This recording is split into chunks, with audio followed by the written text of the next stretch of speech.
And now I'm talking with my friends in Poland, and they are worried that you align yourself too much with Putin. What's your message for them? Well, if I didn't align myself with both of them, you'd never have a deal. You want me to say really terrible things about Putin and then say, "Hi, Vladimir, how are we doing on the deal?" That doesn't work that way. I'm not aligned with Putin. I'm not aligned with anybody. I'm aligned with the United States of America. And for the good of the world, I'm aligned with the world. And I want to get this thing over with. You see the hatred he's got for Putin. It's very tough for me to make a deal with that kind of hate. He's got tremendous hatred. And I understand that, but I can tell you the other side isn't exactly in love with, him either. So it's not a question of alignment. I'm aligned with the world. I want to get the thing set. I'm aligned with Europe. I want to see if we can get this thing done. You want me to be tough? I could be tougher than any human being you've ever seen. I'd be so tough. But you're never going to get a deal that way. So that's the way it goes. All right, one more question. Hey, I want to respond to this. So look, for 4 years in the United States of America, we had a president who stood up at press conferences and talked tough about Vladimir Putin, and then Putin invaded Ukraine and destroyed a significant chunk of the country. The path to peace and the path to prosperity is maybe engaging in diplomacy. We tried the pathway of Joe Biden of thumping our chest and pretending that the President of the United States' words mattered more than the President of the United States' actions. What makes America a good country is America engaging in diplomacy. That's what President Trump is doing. Can I ask you? Sure. Yeah? Yeah. Okay.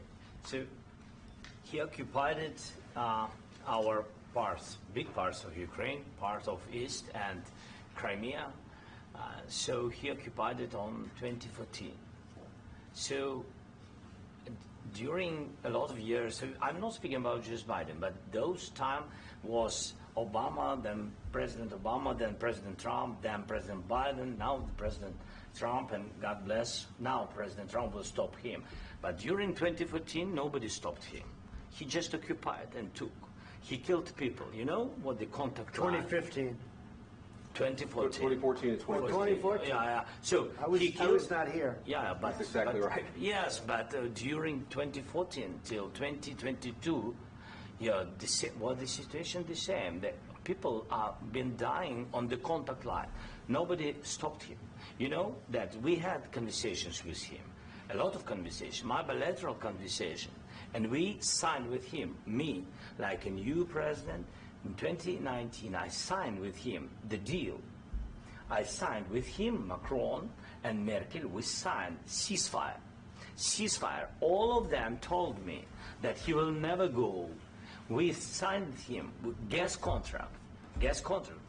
Yes, but after that, he broken this ceasefire. He killed our people and he didn't exchange prisoners. We signed the exchange of prisoners, but he didn't do it. What kind of diplomacy, JD, you are speaking about? What do you mean? I'm talking about the kind of diplomacy that's going to end the destruction of your country. Yes, but if you Mr. President, with respect, I think it's disrespectful for you to come into the Oval Office and try to litigate this in front of the American media. Right now, you guys are going around and forcing conscripts to the front lines because you have manpower problems. You should be thanking the President for trying to bring an end to this conflict. Have you ever been to Ukraine that you say what problems we have? I have been to. Come once. I've actually watched and seen the stories, and I know what happens is you bring them on a propaganda tour, Mr. President. Do you disagree that you've had problems bringing people into your military? We have problems. And do you think that it's respectful to come to the Oval Office of the United States of America and attack the administration that is trying to prevent the destruction of your country? A lot of questions. Let's start from the beginning. Sure. First of all, during the war, everybody has problems. Even you, but you have nice ocean and don't feel now, but you will feel it in the future. God bless. You don't know that. God bless. God bless. You will not have war. Don't tell us what we're going to feel. We're trying to solve a problem. Don't tell us what we're going to feel. I'm not telling you. Because you're in no position to dictate that. That's exactly what you're doing. You're in no position to dictate what we're going to feel. We're going to feel very good. You will feel influence. We're going to feel very good and very strong. You will feel influence. You're right now not in a very good position. You've allowed yourself to be in a very bad position, and he happens to be right about it. From the very beginning of the war. You're not in a good position. You don't have the cards right now. With us, you start having not cards. Playing cards. Right now, you don't. You're playing cards. You're playing cards. Serious. You're gambling with the lives of millions of people. You're gambling with World War III. You're gambling with World War III. And what you're doing is very disrespectful to the country, this country. That's back to you. Far more than a lot of people said they should have. Have you said thank you once? This entire meeting?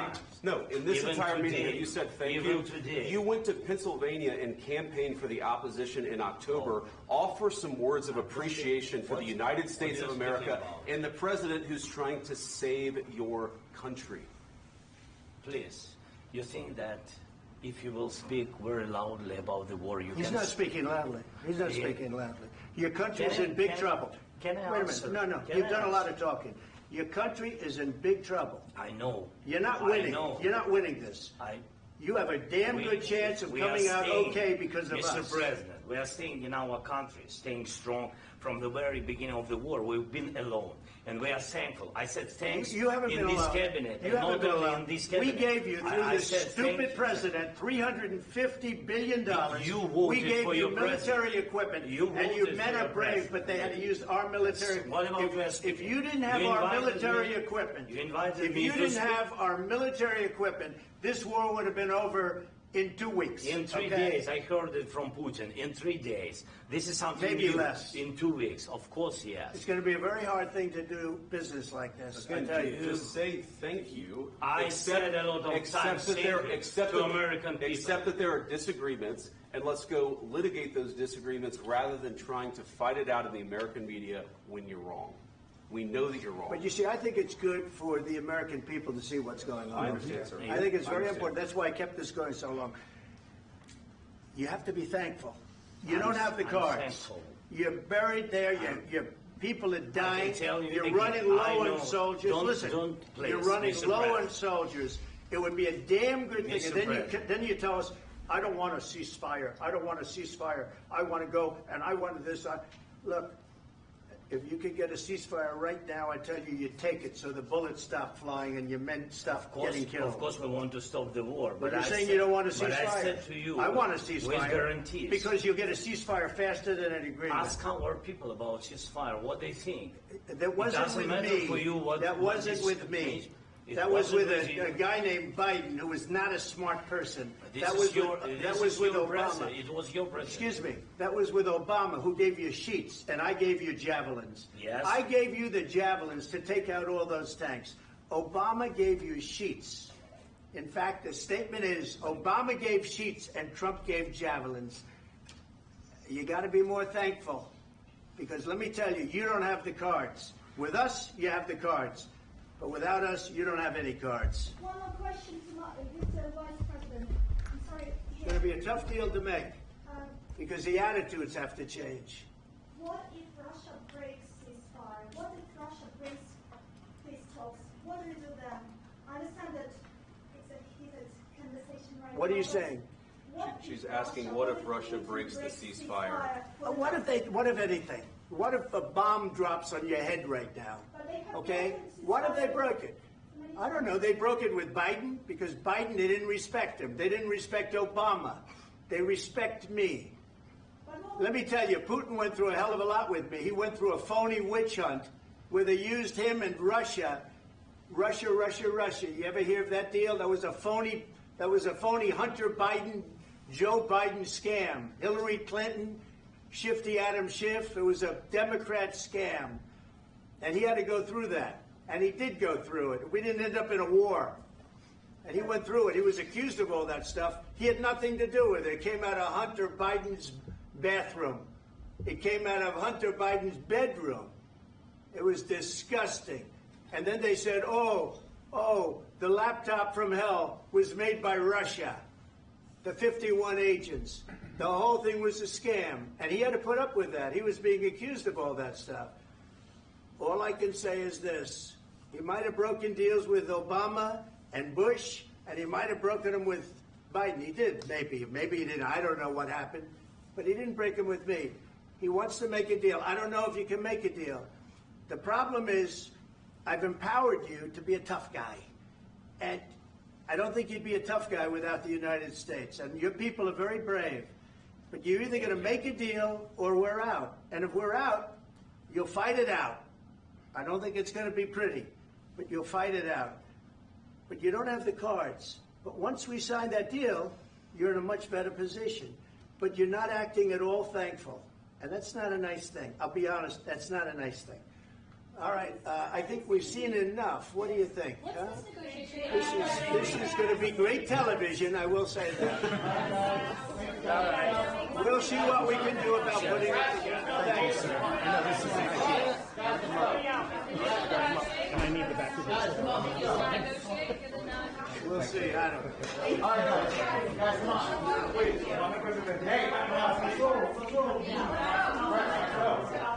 guys, come on. Let's move.